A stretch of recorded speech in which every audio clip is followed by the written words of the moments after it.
So welcome dear students. Let us start with the remaining part of our unit probability, that is statistics. So till now we have studied the probability, conditional probability, probability axioms, Bayes theorem, probability distribution, and now we are going towards or looking towards the probability statistics, and statistics particularly in the sense of statistics देखने वाले हैं fitting straight line and parabola, least square method, और वो होने के बाद हम देखने वाले हैं correlation coefficient etcetera. So let us start. अब आप जानते हैं कि स्टैटिस्टिकल डाटा हमारे लिए क्यों इम्पोर्टेंट है. एक सर्टेन अमाउंट ऑफ डाटा हमारे लिए जो नेसेसरी होता है, उसी कॉन्टेक्स्ट में स्टैटिस्टिक्स हमारे लिए नेसेसरी है. ये हमारे लिए इम्पोर्टेंट इसलिए भी है कि कोरिलेशन का यूज हमें बहुत बार होगा आगे, पर्टिकुलरली सिविल इंजीनियरिंग में. तो ये सभी चीज़ें स्टैटिस्टिक्स की कोरिलेशन वगैरह, फिटिंग अ स्ट्रेट लाइन कहाँ पर आती है, एटसेट्रा एटसेट्रा, ये सब चीज़ें हम एक बार देखेंगे तो बेटर हो जाएगा. बिग डाटा के लिए पर्टिकुलरली ये इम्पोर्टेंट होता है हमारे लिए.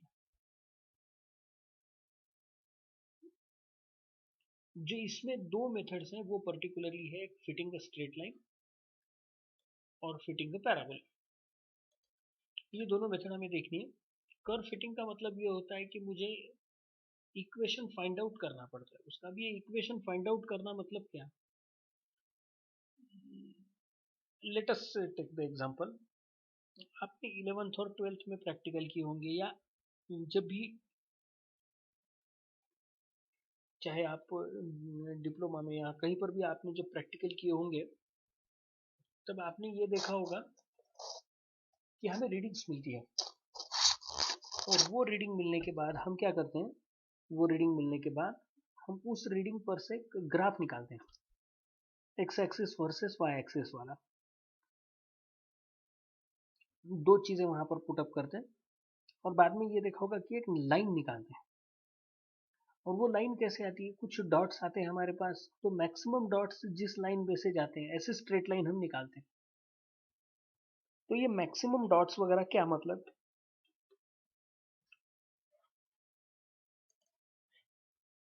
डज इट मीन कि जो पॉइंट्स लाइन पर है वही करेक्ट रीडिंग है? नो.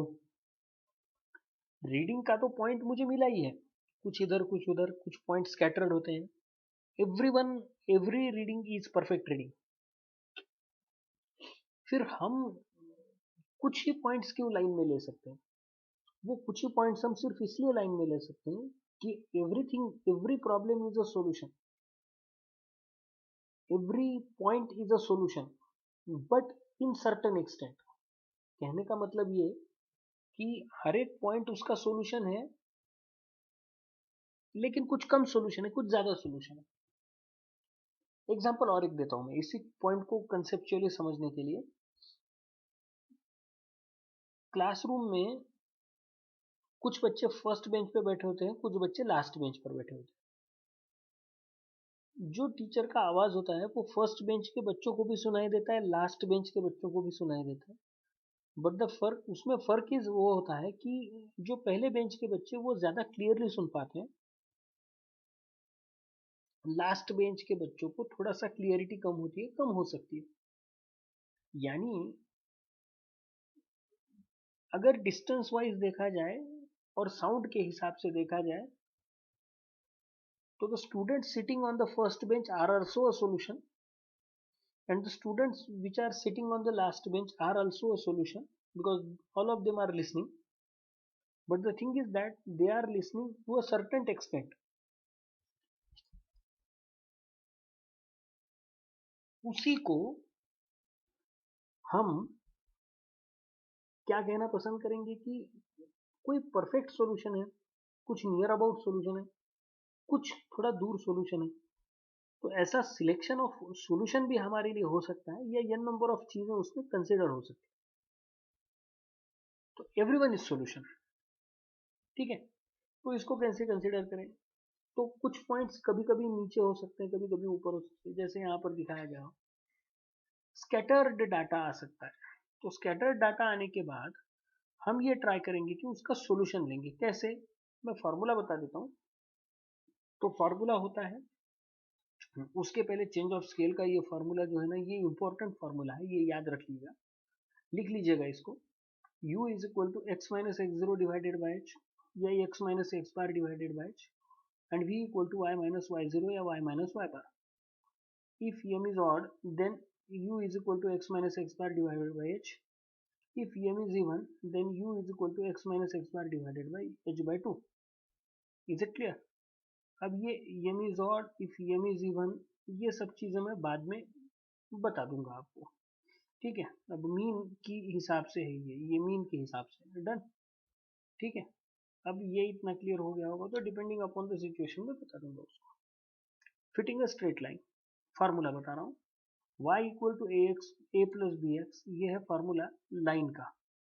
अब इस लाइन के लिए मेरे सामने अगर पॉइंट्स है x1 y1 x2 y2 x3 y3 x4 y4 dot dot dot xn yn, then उसके दो नॉर्मल इक्वेशंस निकलते हैं। तो पहला नॉर्मल इक्वेशन होता है summation y equal to n into a plus b into summation x.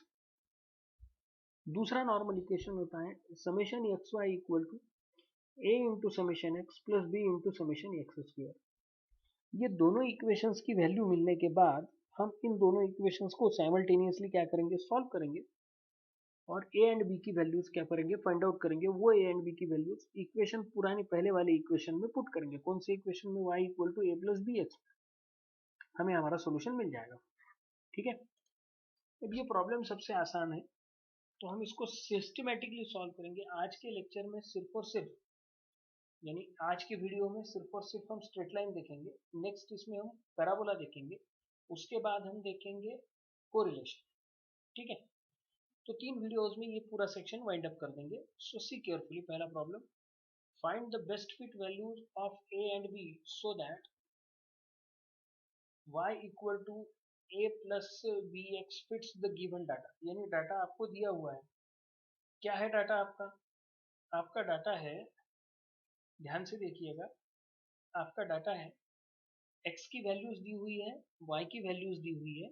x की values है 0 1 2 3 4, y की वैल्यूज जो आपको दी हुई है वो है 1 1.8 3.3 4.5 एंड 6.3। Is it clear? अब इतना सब दिया हुआ है, अब ये भी पता है कि अब मुझे इन सब चीज़ों के ऊपर प्रॉब्लम को सॉल्व करना है। तो विदाउट हेजिटेटिंग, सबसे पहले, मैं बाद में चीज़ें बोल दूंगा, पहले हम पूरे इक्वेशंस लिख लेंगे, ठीक है।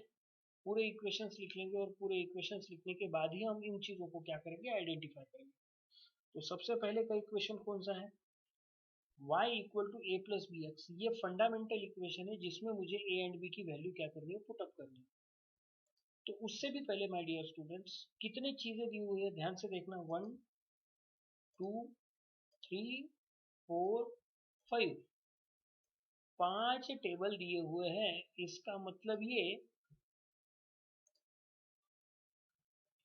कि n इक्वल टू 5,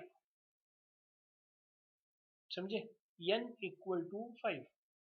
अगर यहाँ पर 6 7 दिए जाते तो n इक्वल टू 6 और 7 हम कंसिडर कर सकते थे। तो सबसे पहला equation, normal equation, summation y equal to n into a plus b into summation x. Second equation, summation x y equal to a into summation x plus b into summation x square. ये दो equations लिख दिए। अब एक काम करेंगे, ये दो इक्वेशंस में चाहिए क्या? मुझे समेशन y चाहिए, समेशन x चाहिए, समेशन एक्स वाई चाहिए, समेशन एक्स स्क्वायर चाहिए। इतना क्लियर हुआ? अब देखो मैं क्या कर रहा हूँ, ये जो राउंड राउंड किया है ना, इसी के ऊपर कॉन्सेंट्रेट करना।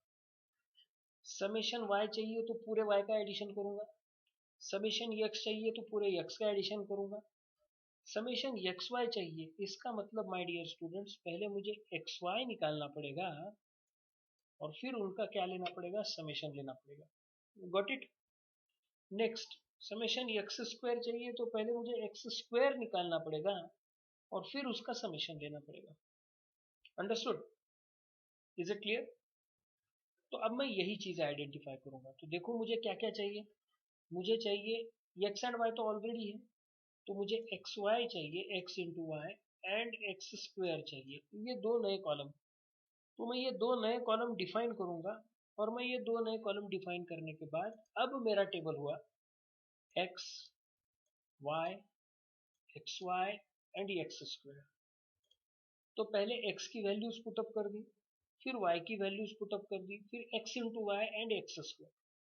तो ध्यान से देखना, 0 1, 1 इंटू 0 0 और 0 का स्क्वायर 0, 1 1.8, आंसर 1.8 और 1 का स्क्वायर 1।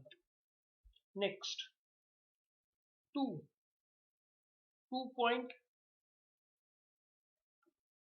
3.3, 6.6, क्यों 6.6, दोनों का मल्टीप्लीकेशन और 2 का स्क्वायर 4, 3 4.5, 4.5 इंटू 3 का मल्टीप्लीकेशन 13.5 और वो 13.5 आने के बाद इधर आ गया 9 क्योंकि 3 का स्क्वायर।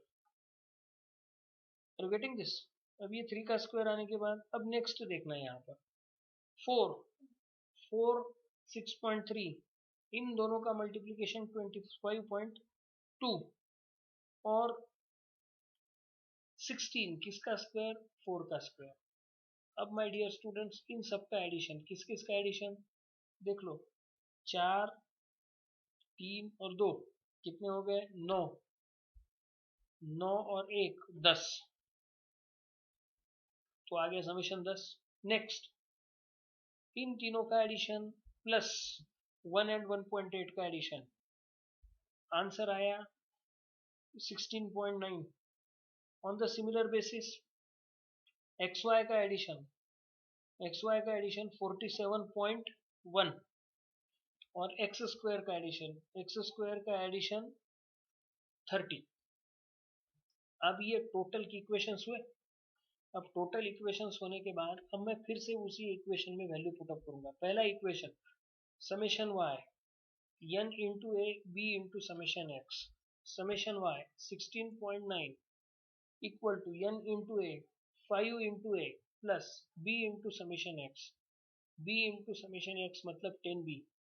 पहला equation 16.9 equal to 5a plus 10b। Second equation summation x y 47.1 plus equal to 10a, ये हो गया 10 into a plus 30 into b. समझे? Summation x square into B. अब ये दो इक्वेशंस होने के बाद जब मैं साइमल्टेनियसली इसको सॉल्व करूंगा तब a की वैल्यू मिली मुझे 0.72 और b की वैल्यू मिली मुझे 1.33। अब ये दो वैल्यूज मिल गई तो इसका मतलब the required line is y equal to a plus b x. तो y equal to 0.72 plus 1.33x। अब ये इक्वेशंस ऐसे बन गए कि ये पूरे इक्वेशंस इसमें क्या करेंगे, सेटिस्फाई करेंगे। इसको ऐसा हम कंसिडर करके चल सकते हैं। ठीक है। अब next, fitting a straight line. अब ये स्ट्रेट लाइन फिट करनी है तो डाटा कौन सा दिया हुआ है, 1 2 3 4 5 6। y की वैल्यूज कौन सी दी हुई है, 1 2 0 0, पहली वैल्यू 1 2 0 0, दूसरी वैल्यू 9 0 0, तीसरी वैल्यू 6 0 0, 2 0 0, 1 1 0 और 5 0। अब हम क्या करेंगे, तो इक्वेशन जो हमारे सामने है, पहले तो तीन equation n equal to 6, 1 2 3 4 5 6 n equal to 6, इतना लिख दिया। तो उसके बाद में पहला equation normal equation straight line का, फिर पहला नॉर्मल इक्वेशन और दूसरा नॉर्मल इक्वेशन। अब ये दो नॉर्मल इक्वेशन लिखने के बाद अब मुझे पता चल गया है पिछले प्रॉब्लम जैसा ही कि मुझे क्या कैलकुलेट करना है, समेशन एक्स कैलकुलेट करना है, समेशन वाई कैलकुलेट करना है, एक्स इंटू वाई कैलकुलेट करना है और समेशन एक्स स्क्वायर कैलकुलेट करना है।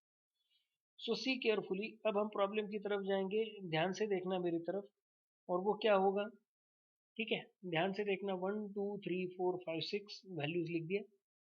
120090060012000110 इतना भी लिख दिया। अब 1 का square 1 4 9 16 25 36, this depends my dear students, आप जैसा चाहे वैसा आप डील कर सकते हैं इसको, आप प्लस माइनस के साथ देख सकते हैं। So that is not a big deal, ठीक है। यानी ये टेबल यहाँ पे लिख दिया क्या, ये यहाँ पे लिख दिया क्या, ऐसा कुछ फर्क नहीं पड़ता। इसका कोई स्पेशलाइज्ड फार्मूला नहीं है कि इसी वे से लिखना है, आप जैसा ठीक समझे उस वे से आप उसको डील कर सकते हैं। Is it clear? ठीक है, चलो अब नेक्स्ट मैं क्या देखूं, मैं ये देखूंगा कि ये सिस्टम कैसी बनी। देखो ध्यान से, अब एक्स वाई निकालना है, तो एक्स वाई कैसे होगा, एक्स वाई देखो ध्यान से, वो ऐसा होगा एक्स वाई, पहला 1200, दूसरा 1800, तीसरा 1800, चौथा 800, पांचवा 550, और लास्ट सिक्स 300। तो अब इन सबकी एडिशन करेंगे, पहले की क्लियर कर लूँ इसको, इसकी पूरी एडिशन आ गई 21, इसकी एडिशन आ गई 3060, इसकी एडिशन आ गई 91, इसकी एडिशन आ गई 6450। अब इतना सब होने के बाद वैल्यू क्या कर देंगे, यहाँ पर पुटअप कर देंगे, और वैल्यूज पुटअप करने के बाद दो इक्वेशंस में, यानी इक्वेशन 2 और इक्वेशन 3 में वैल्यू पुटअप करने के बाद आंसर क्या मिलेगा, आंसर मिला यहाँ पर देख लीजिएगा 3060 equal to 6a plus 21b। Next 6450 equal to 21a plus 91b। इन दोनों को साइमल्टेनियसली सॉल्व किया तो a की वैल्यू मिली 3161.97 और b की वैल्यू मिली -243.42। इक्वेशन लिखने के बाद आपका इक्वेशन आया y equal to 3161.97 minus 243.42 x। अब इतना क्लियर हो गया हो तो अब हम जाएंगे कहाँ पर, नेक्स्ट इक्वेशन के पास जाएंगे, यानी नेक्स्ट प्रॉब्लम के पास जाएंगे। सो ध्यान से देखना, fit a straight line to the given data. अब ये डाटा आपके सामने दिया हुआ है गिवन, अब मुझे इसको स्ट्रेट लाइन फिट करनी है। इसी को हम दो वे से भी सॉल्व कर सकते हैं, मैं दूसरा प्रॉब्लम नेक्स्ट इसमें बोलूंगा, ठीक है। यानी अगले स्टेप में मैं दूसरा प्रॉब्लम बोल दूंगा आपको कि कैसा डील करेंगे उसको। चलो अब x की वैल्यूज एंड y की वैल्यूज, 71 68 73 69 67 65 66 एंड 67। y की वैल्यूज 69 72 70 70 68 67 68 एंड 64। हमने सबसे पहले कैलकुलेट किया यन क्या है। अब यन आप यहाँ पर आंखों देखी देख सकते हो, what is the value of N. N की वैल्यू मिल गई यहाँ पर 1 2 3 4 5 6 7 8, 8 वैल्यूज है, यन की वैल्यू 8। अब यन की वैल्यू 8 आ गई, तो अब जरा ध्यान से देखना, हम पहले इक्वेशंस लिखेंगे। सबसे पहले नॉर्मल इक्वेशन लिख दिया। अब वो नॉर्मल इक्वेशन लिखने के बाद क्या हो गया, summation y equal to n into a plus b into summation x, summation x y equal to a into summation x plus b into summation x square. ये दो इक्वेशंस लिख दिए। अब ये दो इक्वेशंस लिखने के बाद हमने वो टेबल बना दिया है जिस टेबल की हम हमेशा बात करते थे। तो ये जब भी टेबल बनाओगे अपना कैलकुलेटर अपने साथ रखना, सो दैट गलती होने के चांसेस कम हो जाए। सो समेशन एक्स की वैल्यूज पुटअप कर दी, वाई की वैल्यूज पुटअप कर दी, एक्स वाई कैलकुलेट किया, एक्स स्क्वायर कैलकुलेट किया। अब ये आप कैलकुलेट कर लीजिएगा एवरी इंडिविजुअल वैल्यू, फिर हम उसका समेशन लेंगे, वो समेशन भी देख लीजिएगा, और वैल्यूज पुटअप करने के बाद आपका आंसर होगा, ए एंड बी के आंसर होगा A equal to 39.5454, B equal to 0.4242। Is it clear? चलो अब ये वैल्यूज की इक्वेशन क्या होगा, फिर the equation will be y equal to 39.5454 plus 0.4242x। Is it clear? 0.4242x। चलो, अब ये होने के बाद ये प्रॉब्लम भी आपके प्रैक्टिस के लिए छोड़ रहा हूं मैं, ये जो बेस्ट स्क्वायर लगता है आसान प्रॉब्लम है, इसीलिए मैं आपके प्रैक्टिस के लिए छोड़ रहा हूं। एक जो प्रॉब्लम हम लेंगे वो अलग वे से लेंगे, यानी अब स्टेप डेरिवेशन के मेथड से लेंगे, तो वो ध्यान से देखना ये क्या कह रहा हूं मैं, ये प्रॉब्लम जरा ध्यान से देख लेना। Is it clear? ठीक है, तो ये तो ऊपर वाला ये माय डियर स्टूडेंट ये आपके प्रैक्टिस के लिए है। क्लियर हुआ ना? मैं नेक्स्ट प्रॉब्लम की तरफ जा रहा हूं जो प्रैक्टिस वाला नहीं है। Example number 5, show that the line to fit the following data is given by y equal to 0.7x plus 11.2। यानी डाटा नीचे दिया हुआ है, x की वैल्यू दी है 0, 5, 10, 15, 20 एंड 25। नेक्स्ट y की वैल्यूज दी है 12, 15, 17, 22, 24 एंड 30। अब n की वैल्यू क्या है? 1, 2, 3, 4, 5, 6 इवन नंबर, 6 और इवन नंबर। अब ये क्या है? हाँ, इतना भी बता दो, एच इक्वल टू 5, और एच इक्वल टू 5 कहाँ से है? ये एच इक्वल टू 5 कहाँ से है? सो ध्यान से देखना, एनालाइज करना।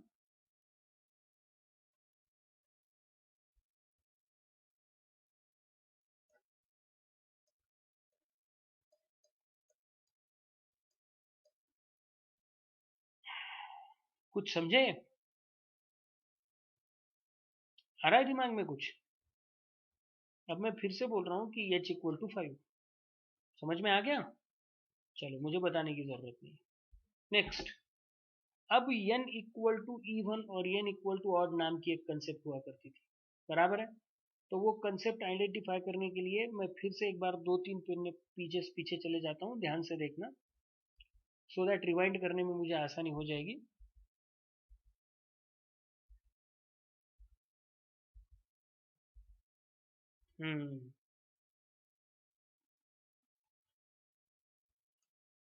ऑड, इवन, जब भी ये इवन होगा h की जगह h/2।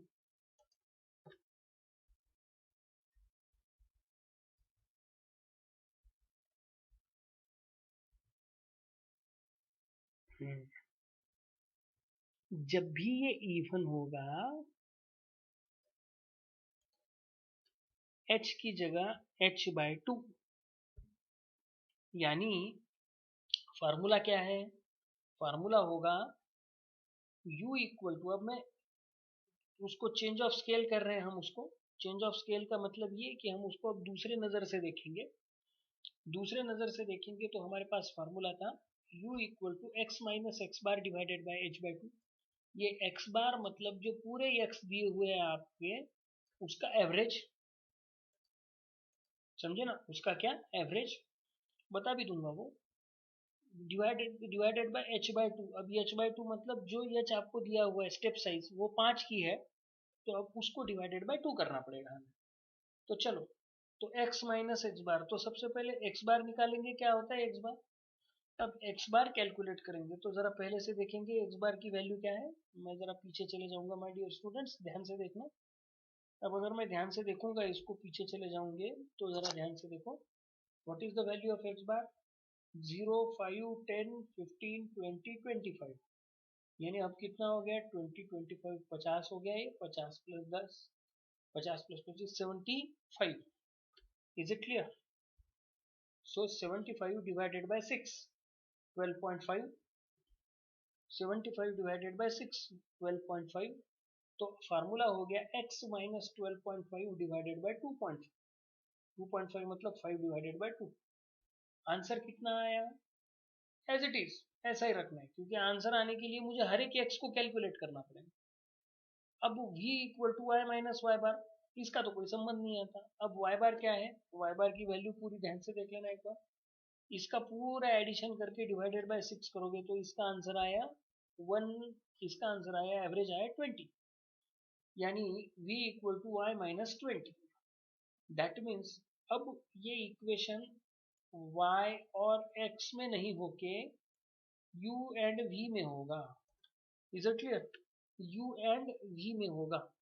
अब वो u एंड v में होने के बाद जो नॉर्मल इक्वेशंस होंगे वो नॉर्मल इक्वेशंस भी चेंज हो जाएंगे। पहला इक्वेशन होगा समेशन y की जगह summation u summation v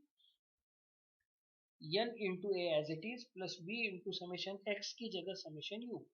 So dear students, थोड़ा सा कॉमन सेंस याद रखिए, जहां जहां v यहाँ जहां जहां x उसकी जगह u लिखिए, जहां जहां y उसकी जगह v लिखिए। इतनी बात आसानी से हो जाए। तो अब ध्यान से देखना, तो अब हमें क्या निकालना पड़ेगा? जैसे x y x square x y निकालते थे वैसे ही अब हमें u v and u square निकालना पड़ेगा। उसके लिए पहले x, बाद में y, बाद में u वाला फॉर्मूला, बाद में v वाला, बाद में u v and u square. तो अब स्टेप बाय स्टेप चाहते हैं, धीरे धीरे धीरे आगे फॉरवर्ड करते हैं। अब ध्यान से देखना, अब क्या होगा? पहली वैल्यू 0, y की वैल्यू करस्पॉन्डिंग 12। अब यहाँ पर 0 पुट करो, यानी माइनस 12.5 डिवाइडेड बाई 2.5, आंसर आया -5। यहाँ पर 12 पुट करो, आंसर आया -8। करस्पॉन्डिंग वैल्यूज पुट करनी है। अब u इंटू v मतलब 8 इंटू -8 इंटू ए 40। अब u स्क्वायर 5 का square 25। Next 5 15 5 minus 12.5 divided by 2.5। अब अगर इसमें से 5 माइनस कर दूंगा तो ये 7.5, यानी यहाँ पर दिखाऊंगा तो यहाँ पर 3। अब 15 माइनस यानी -5। Is it clear? दोनों का मल्टीप्लीकेशन 15 और इसका स्क्वायर 9। नेक्स्ट 10 17। अब 10 पुट करूं तो मेरा फार्मूला था x माइनस 12.5 डिवाइडेड बाई 2.5, यानी -2.5 डिवाइडेड बाई 2.5 यानी 1। नेक्स्ट इसकी वैल्यू 3 आएगी क्योंकि 17 है। इन दोनों का मल्टीप्लीकेशन 3 और इसका स्क्वायर 1। नेक्स्ट 15 माइनस 12.5 तो plus 2.5 divided by 2.5 it will be 1।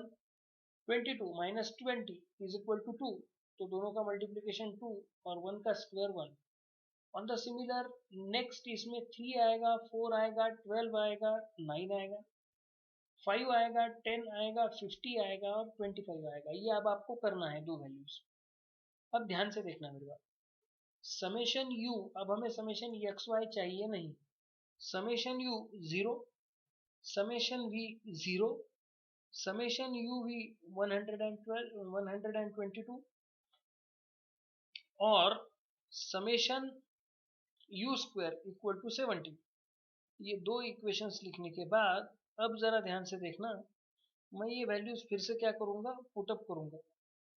मैं ये वैल्यूज फिर से वहां पर क्या करूंगा? पुटअप करूंगा। ठीक है?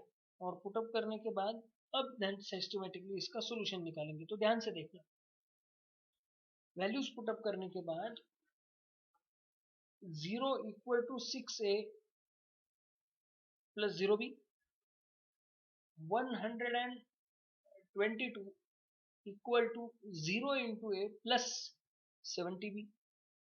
तो आंसर मिला a इक्वल टू 0 और b इक्वल टू 1.743।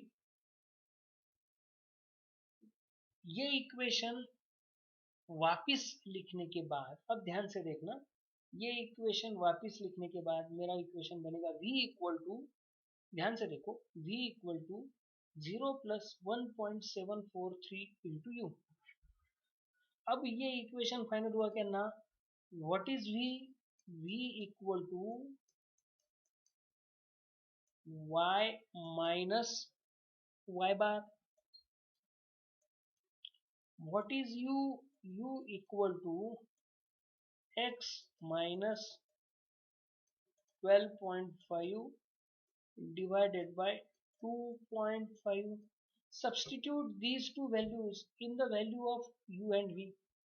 अब जब मैं u and v की जगह इसको पुटअप करूंगा और वो कैलकुलेशंस कैरी फॉरवर्ड करूंगा तो फाइनली मेरा आंसर क्या आ जाएगा, ध्यान से देखना, मेरा आंसर आ जाएगा y equal to 0.7x plus 11.285. अब मैं आपको क्या बोल रहा हूँ, ध्यान से सुनिए, ये आ गया आपका फाइनल आंसर. अब मैं आपको ये बोल रहा हूँ कि यही प्रॉब्लम विदाउट दिस मेथड कीजिए, यानी ये वाली मेथड अप्लाई मत कीजिए. मेरा कहने का मतलब सिर्फ इतना है कि यही प्रॉब्लम कैसे कैलकुलेट करोगे, ध्यान से देखो, यही प्रॉब्लम कैसे कैलकुलेट करोगे. वो कैलकुलेट आपको ऐसा करना है कि